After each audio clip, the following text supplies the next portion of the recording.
Emerald Fennell's adaptation of Wuthering Heights, starring Margot Robbie and Jacob Elordi, is set to be released next week on February the 13th, 2026. And so in preparation for this, I thought I would not only read the book, but also watch as many of the film adaptations as I could. So in this video, I'm going to be discussing and ranking 8 different film adaptations of the novel, made by some of the greatest filmmakers ever, ranging from versions by a Golden Age Hollywood legend, a Spanish surrealist, a French New Wave director, oh, and a horny Japanese version too.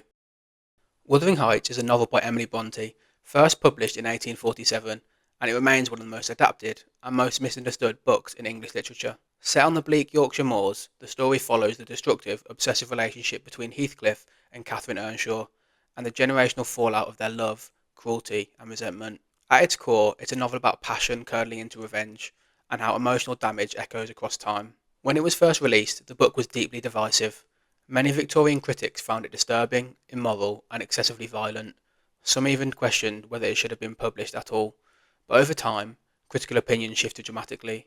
Today, Wuthering Heights is widely regarded as a masterpiece, a radical, psychologically complex novel far ahead of its time, and one of the darkest, most uncompromising love stories ever written, which is exactly why filmmakers keep returning to it.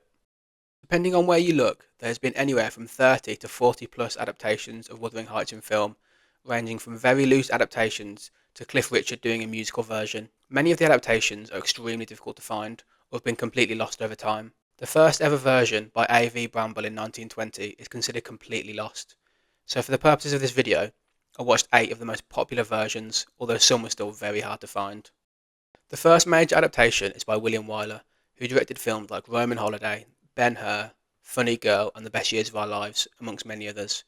Released in 1939, starring Laurence Olivier and David Niven, this version is very of its time, both in structure and style. It focuses heavily on Heathcliff and Cathy's love, whilst not nearly delving into Heathcliff's barbaric way of treating people as the book does. This is one of the key themes which will continue to come up across all of these films, and must be down to how much they have to fit just into one film, and weren't able to fully explore it to the same level. Parts such as Linton Earnshaw, which is Hindley's son, are completely cut out, for example, as Heathcliff doesn't raise him in this version at all. Honestly, I wasn't the biggest fan of this film. It actually had me thinking about some of the newer adaptations, excited to see what directors like Andrea Arnold will do with the same source material. When I read that Louis Buñuel had made a version of Wuthering Heights, I was very surprised and even more intrigued. Buñuel has directed some of the most impactful films of the 20th century, such as Un Chien Andalou, Belle de Jour, and The Discreet Charm of the Bourgeoisie. His take on Wuthering Heights is light on the subtext and heavy on the melodrama. This might be one of the most Spanish things I've ever watched. It's like the Latin soap opera version of Wuthering Heights. It starts much later in the story than Wyler's version, and Buñuel's take has the characters screaming their feelings from the rooftops, telling us what's happening, what's happened already, and how they feel about it at all times. I got this feeling a little while I was reading the book, but the more versions I watch of it, the more of a ghost story this becomes, but Buñuel only scratches the surface of this at the end of the film. On a side note, I can't tell you how hard it was to find this film. It wasn't on any streaming service at all, so I had to go to the deep dark recesses of the internet to find a version that actually worked. I couldn't even get it on my TV, so I had to watch the whole film on my iPad. The 1970s adaptation by Robert Fust, an English director who worked mainly in horror and fantasy, was the first of the Wuthering Heights films to really make the Yorkshire Moors feel like a character in the story. It felt much less melodramatic than the Wyler and Buñuel version. However, it's interesting to hear that this was actually a major box office disaster at the time, and the studio had planned a sequel to finish off the parts that they had missed out of the novel, but it performed so badly that they just canned the idea. It stars Timothy Dalton as Heathcliff. It's hard to believe he's been in the industry for so long, but I'm actually a really big fan of Dalton, so enjoyed seeing him in this darker role. Another surprising entry to the list was Jacques Rivette's 1985 version. Jacques Rivette was a French film director and film critic, most commonly associated with the French New Wave and the film magazine Cahiers du Cinéma. Somehow, Jacques Rivette's version of Wuthering Heights, set in 1930s France, worked quite well for me, despite the runtime outstaying its welcome, lasting 2 hours and 10 minutes, but it still only did the first half of the book, which was really surprising to me. This version was the first time where I really got the sense that Hindley actually hated Heathcliff, not just because he was a poor beggar off the street that his father brought into their home, but because he was jealous of the love his father gave to Heathcliff, maybe more love than he actually got himself. The one thing the Wuthering Heights film universe was missing was a Japanese loose adaptation full of sexual abuse and samurai swords. Directed by Yoshishige Yoshida, who is a relatively unknown Japanese filmmaker in the Western world, who also directed Eros and Massacre, which tells you everything you need to know just by the title. When I say it's a loose adaptation, I mean it.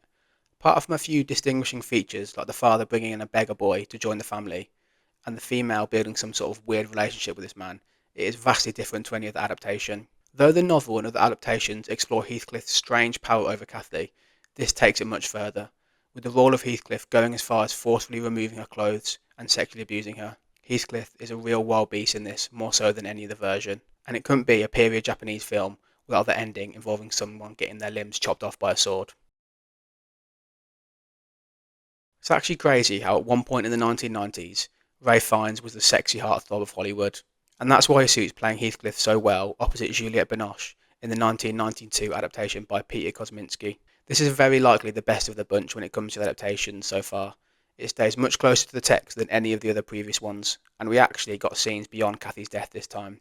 This meant that the early parts of the story definitely had to move with more pace and skip some of the beats, but I didn't mind that at all. This version felt like the first one, at least since the 1940s one, to really make use of Wuthering Heights as a location.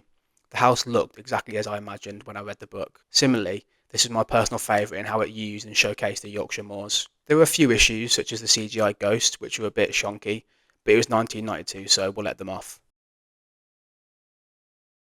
So over two 1 hour 10-minute episodes, the 2009 adaptation includes a who's who of 2010's future British stars: Tom Hardy, Jack O'Connell, Andrew Lincoln. Once again, it was nice to see the full story told. I think this tells us that the longer running time may suit Wuthering Heights due to the very nature of what I see as two parts of the story, before and after Cathy dies. In many of the versions we only see the first half, but in the more recent adaptations we seem to be getting both. The final version of Wuthering Heights I watched was Andrea Arnold's 2011 adaptation. Finishing with Arnold's version was interesting to say the least. Apart from the Japanese version, this film is probably the least like the book. Most of the major story points are there, but the focus of the story is completely different. The first major difference is, of course, that Heathcliff is black in this, and this brings a whole racial element to the story. I've recently seen some debate online about what Heathcliff should be, but the Bronte novel is intentionally ambiguous, which isn't helpful for people analysing it in today's climate. But he is referred to as dark-skinned gypsy, a Lascar, which means a South American or South Asian sailor. Personally, I'm not really too bothered what ethnicity he is, and was more interested in the story itself and how Arnold portrayed this relationship with Cathy. Arnold's adaptation keeps Cathy and Heathcliff as children for at least half the running time, which changes the dynamic somewhat and feels strange compared to the other versions, which prefer to have them as adults, or at least played by adults. This is without doubt the most artsy version, and focuses more on the visual elements of the dialogue. It can be quite a drastic difference when compared to the versions. As with most of the adaptations, the choice of how much of the original story to tell comes up, with Arnold deciding that she will focus only up until Cathy's death, disregarding the large section of the novel which happens after that. Ultimately, there's one question raised by all of these versions, which is, do you prefer an adaptation to be a literal translation or a personal interpretation of the original text? I can see the value in both. For some stories, it serves to stay as close to the text as possible, while in others, having the director's take could be way more interested. Knowing which to choose, though, is a tricky game. So here is my current ranking of the Wuthering Heights adaptation that I've seen so far, with the Ray Fiennes 1992 version topping the list, and Buñuel's strange Spanish version right at the bottom. As I think about and look forward to Emerald Fennell's version coming out, there's a few key things I think we can expect and a few things I'm hoping for. Having seen the trailer and knowing her previous work, I think it's safe to assume it's going to be more sexually charged than most of the adaptations, excluding the Japanese version of course. I have a feeling that she will stick closer to what Arnold did, creating her own interpretation than a more literal translation of the book, which would suggest that they may only focus on the part of the story right up until Cathy dies. I never thought I'd say this, but I'm actually looking forward to the score too. It was done by Charlie XCX, and the song in the trailer was a bit of a banger, so I'm excited to see how that pairs with the film. I've enjoyed all of Fennell's previous work, so I imagine I'll enjoy this one too, and it could go in quite high on my ranking. Let me know in the comments which adaptation is your favourite.